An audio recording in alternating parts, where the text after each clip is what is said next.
Olá, seja muito bem-vindo, muito bem-vinda a mais um vídeo do canal A Bíblia Diz. Meu nome é Fernando Campos e hoje nós vamos dar continuidade à série de estudos que estamos fazendo a respeito do calvinismo versus arminianismo, onde vamos estar tratando aí a respeito do terceiro ponto do calvinismo, que é acerca da expiação limitada, Limited Atonement, que seria o equivalente em inglês. E pelo ponto arminiano seria a respeito da expiação universal. Mas antes de tudo isso, eu gostaria de pedir a você, se você já é inscrito no canal, para que você deixe o seu like, manda um like aí para nós, nos ajude, compartilhe esse vídeo com outras pessoas depois que você o assistir. Se você ainda não é inscrito, então pediria que você se inscrevesse no canal, ajudando-nos aí a conseguirmos alcançar um número expressivo de espectadores, de pessoas que assistem, para que nós possamos alcançar um número maior de pessoas, edificar mais vidas através de conteúdo que seja relevante, para aqueles que procuram, obviamente, por esse tipo de informação. Eu quero aproveitar também nesse momento e divulgar aqui o trabalho de um grande irmão em Cristo, pastor Carlos Vinícius Ricas, pastor da nossa obra, o Brasil para Cristo. Fui apacentado por ele por mais de 10 anos, conheço ele já de longa data, é um homem de Deus e ele tem um trabalho, tem uma página, na verdade, na internet. Eu vou colocar o link que está na descrição do vídeo e vou colocar aqui embaixo também para vocês poderem ver. E gostaria que vocês dessem uma consultada. Ele trata sobre diversos temas, dentre os quais a gente poderia destacar aí sobre Bíblia e teologia, sobre família e sociedade, sobre fé e ciência, entre outros temas que ele tem ali na sua página. Mas voltando àquilo que nós estávamos falando a respeito da expiação limitada, ou perguntando de outra forma, por quem efetivamente Jesus Cristo morreu? Ele morreu por todas as pessoas? Ele morreu pelos pecadores? Por quem Jesus morreu? Jesus morreu somente pelos eleitos?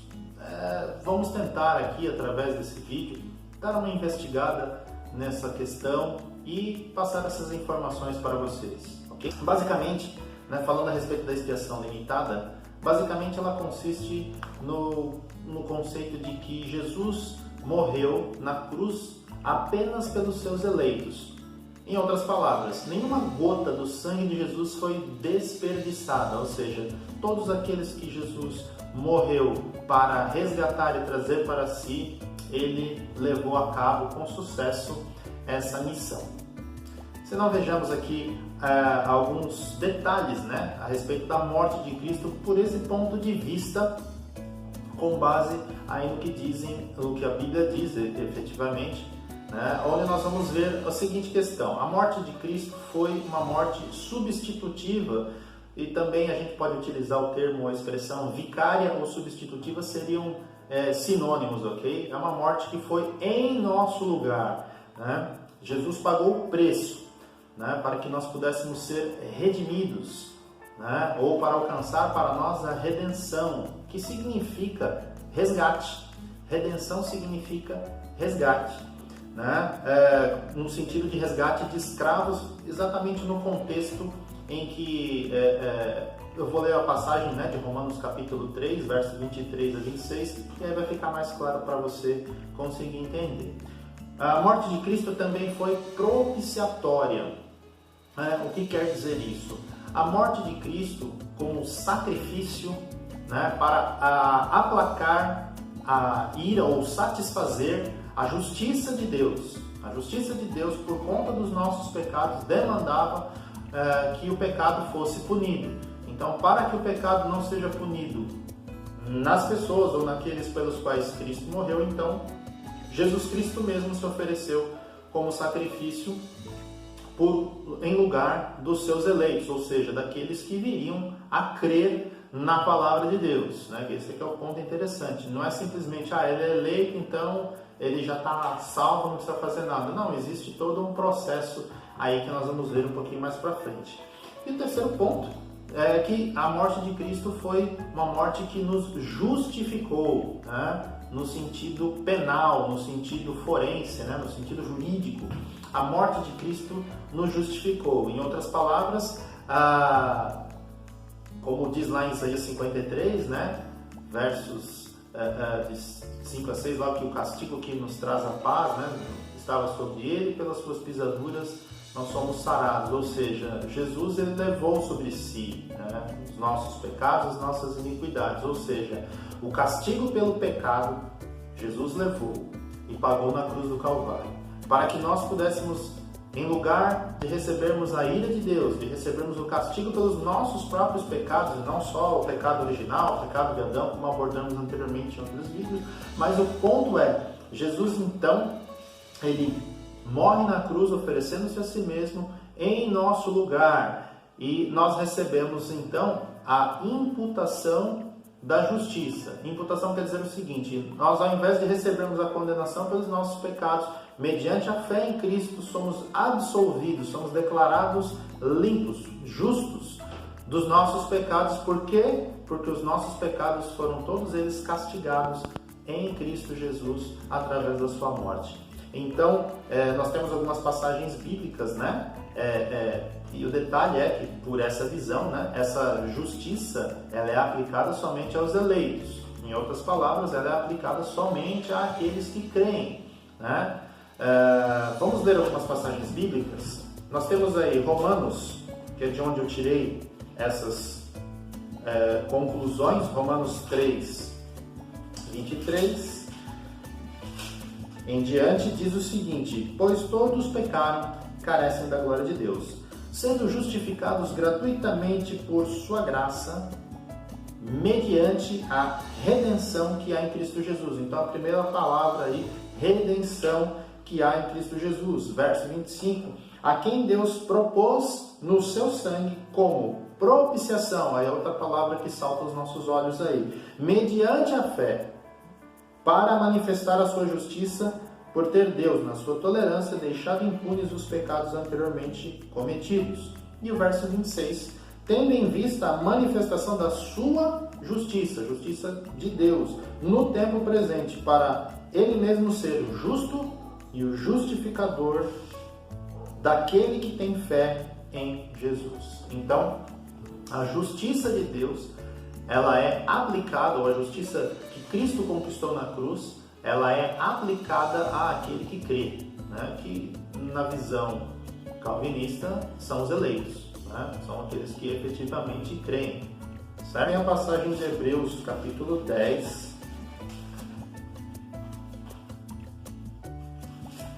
Hebreus, capítulo 10, verso de número 14.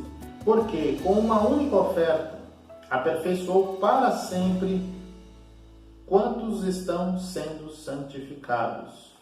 Uma única oferta. Jesus então ofereceu-se uma única vez. O sacrifício de Jesus foi eficaz, né? A expiação, no caso, né, que seria o derramar do seu sangue, ela foi eficaz a tal ponto que permitiu que a salvação de Cristo alcançasse aqueles aos quais ele havia determinado de antemão que os alcançaria, né? Agora falando a respeito da expiação ilimitada, ou seja, a expiação que seria universal, ilimitada ou universal, ou seja, no sentido de que ela é para todos. Então, como o próprio nome diz, Cristo morreu por quantos? Por todos, né? Mas a morte dele só tem efeito na vida daquele que crê, ou seja, aquele que não creu, como diz lá em João capítulo 3, versículo 36, a ira de Deus permanece sobre ele. Por isso o alerta, né? Nós temos aí algumas passagens bíblicas que está no próprio Evangelho de João, capítulo 3, o clássico, né? Famoso, muitos falam que é um resumo da Bíblia, né? João 3,16, porque Deus amou o mundo de tal maneira que deu o seu Filho unigênito, para que todo aquele que nele crê não pereça, mas tenha a vida eterna.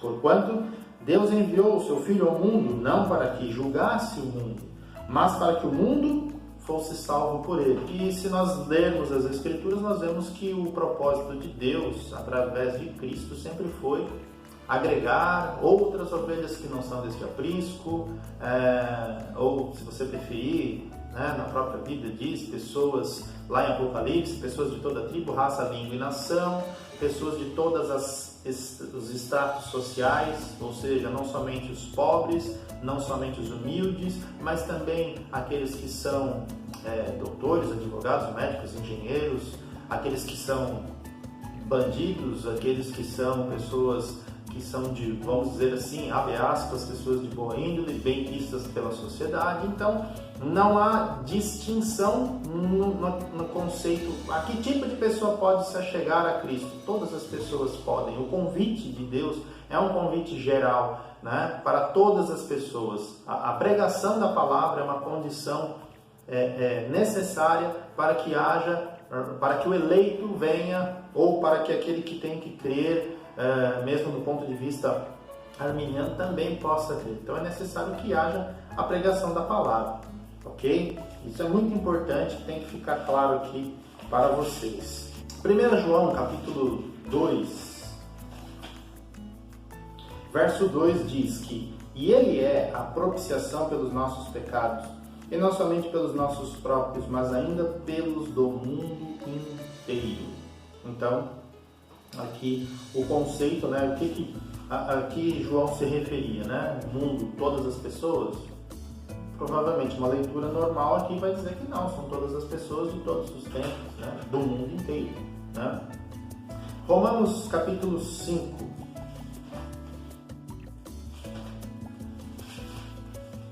verso 12. "Portanto, assim como por um só homem entrou o pecado no mundo, e pelo pecado a morte, assim também a morte passou a todos os homens, porque todos pecaram." Então, a insistência aqui, todos pecaram. E no verso 15 diz: "Todavia não é assim um dom gratuito como a ofensa, porque se pela ofensa de um morreram muitos, muito mais a graça de Deus e o dom pela graça de um só homem, Jesus Cristo, foram abundantes sobre muitos." Lembrando aí que esse muitos já está para diferenciar de todos, Porém, o muitos aqui não ferem nada, tanto um conceito quanto o outro, porque está falando o seguinte, sobre os que creem. Quem não crê, conforme lemos em João 3, 16 e 17, está condenado, Mas quem crê será salvo, ok? Então, a morte de Cristo, ela proporciona a possibilidade, por esse ponto de vista, ela proporciona a possibilidade de salvação a todos os homens. Se eles crerem, serão salvos. Ela é universal quanto ao seu alcance, ou seja, ela pode alcançar todas as pessoas. Porém, ela é condicional na sua aplicação ao indivíduo. Por quê? Porque ela está limitada ao camarada crer ou não. Se a pessoa não crer, ela não vai ser salva. Mas se ela crer, ela será salva. A conclusão, meus queridos, que nós chegamos a respeito da expiação, então nós vamos ver, na expiação limitada, a morte de Cristo foi um sacrifício penal vicário, ou seja, ela teve um caráter forense, no sentido de nos justificar perante o Senhor, ou seja, o castigo, a ira de Deus foi jogada sobre Cristo, ele foi crucificado por causa dos nossos pecados e das nossas iniquidades, ou seja, ele morreu por pecadores, E foi uma morte vicária, ou seja, substitutiva. Ele morreu em nosso lugar, morreu para que nós não precisássemos morrer. Você vai se perguntar, mas por que nós estamos morrendo ainda? Estamos morrendo ainda porque ainda estamos num ciclo de vida e morte, ou seja, nós ainda continuamos num corpo carnal. Porém, nós já desfrutamos da salvação e temos a promessa, que como Cristo ressuscitou, temos a promessa de que ressuscitaremos no último dia, por último dia, ocasião da sua volta, ou se estivermos vivos por ocasião da sua vinda, nós vamos ter o nosso corpo transformado. Então essa é a promessa que todo aquele que crê tem. E inclusive aquele que não crê também ressuscitará, mas ressuscitará para receber a condenação pelos seus pecados. Tá? Esse aqui é o ponto. A morte de Cristo, ela foi, pelo ponto de vista da expiação universal, a morte de Cristo foi um sacrifício que Deus aceitou na sua bondade, na sua benevolência, no lugar de uma penalidade, ou seja, ao invés de condenar, ele aceitou um sacrifício ao invés de impor a condenação. Qual é o alcance da expiação? Dentro do arminianismo, ou melhor, na visão da expiação limitada, é somente para os eleitos, somente aqueles a quem Deus escolheu na eternidade, chamou, né, como vimos na questão da eleição incondicional. E no caso da expiação universal, obviamente é para todos, o contraste é esse. E qual a aplicação, né, da questão da expiação? Ela é aplicada, segundo o conceito calvinista, né? Ela é aplicada pelo poder do Espírito Santo de acordo com a vontade de Deus. Então ela é aplicada pelo poder do Espírito, né? Lembrando daquilo que diz a palavra de Deus, é o Espírito quem convence o homem do pecado, justiça e juízo, né? É ele quem nos conduz a toda a verdade, enfim, né? E no ponto de vista arminiano, né, da expiação universal, que é para todos, diz que também é pelo poder do Espírito Santo, nem poderia ser diferente, em resposta à vontade do pecador. Ou seja, mediante a resposta da escolha, né, do pecador, aí o Espírito Santo consegue agir e atuar na vida do homem, né? Esse é um ponto que nós vamos, inclusive, ver no próximo vídeo, onde vamos falar acerca da graça irresistível, porque aí a gente vai entender por que acontece. Veja como os pontos estão todos eles encadeados, né, de uma forma lógica, de um para o outro, né, tanto num ponto quanto no outro, né, tanto num ponto de vista quanto no outro ponto de vista. Aí a gente pode chegar às seguintes conclusões. Não dá para ser calviniano e nem arminianista. Estou fazendo um trocadilho aqui a respeito das palavras, né? Ou seja, não dá para a gente ser meio calvinista, meio arminiano. Não dá para a gente ser meio arminiano e meio calvinista. Não tem como, né? Os sistemas são não guardam quase nenhuma semelhança, tirando o primeiro lá de depravação total e ainda assim com algumas já diferenças, né? No calvinismo nós podemos aí então ver claramente que a salvação ela é toda realizada por Deus, porém o homem tem um papel mais o homem tem um papel passivo, né? Ele sofre a ação do Espírito, né? Tem as suas defesas aí estilhaçadas, até que a sua vontade se dobra à vontade do Senhor. Ele é regenerado de forma que ele pode se tornar sensível à voz de Deus, à palavra, e através da pregação da palavra, aí esse homem vai conseguir manifestar. Deus infunde, né, através do Espírito, fé no coração dele, esse homem consegue crer e se voltar para Deus. No ponto de vista do arminianismo, né, nós vemos claramente que a salvação também é realizada por Deus. Isso é inegável. Eles não estão dizendo que não, a salvação não é feita por Deus. Ela é realizada por Deus. Porém, nesse caso, o homem tem um papel mais ativo, ao contrário na visão calvinista. Ele tem um papel mais ativo. Ele escolhe, ele é capacitado pela graça preveniente a poder escolher entre uma coisa e outra, entre escolher a Cristo ou não escolher, né? Então ele é capacitado previamente, né? E aí, o que você acha, né? Você acha que a salvação realmente é toda ela feita por Deus, que há uma participação maior ou menor do homem, é mais passivo, né? O homem é mais passivo nesse processo, ele é mais ativo, né? E o que você acha? Eu gostaria que vocês, se pudessem aí, tiverem interesse, comentem, que vocês compartilhassem também esse vídeo, né? E aí a gente se vê na próxima, onde nós vamos estar falando dessa vez sobre a questão da graça irresistível. Será que ela é irresistível mesmo ou ela é irresistível? Então esse é o próximo ponto que nós vamos estar abordando aí. Até a próxima!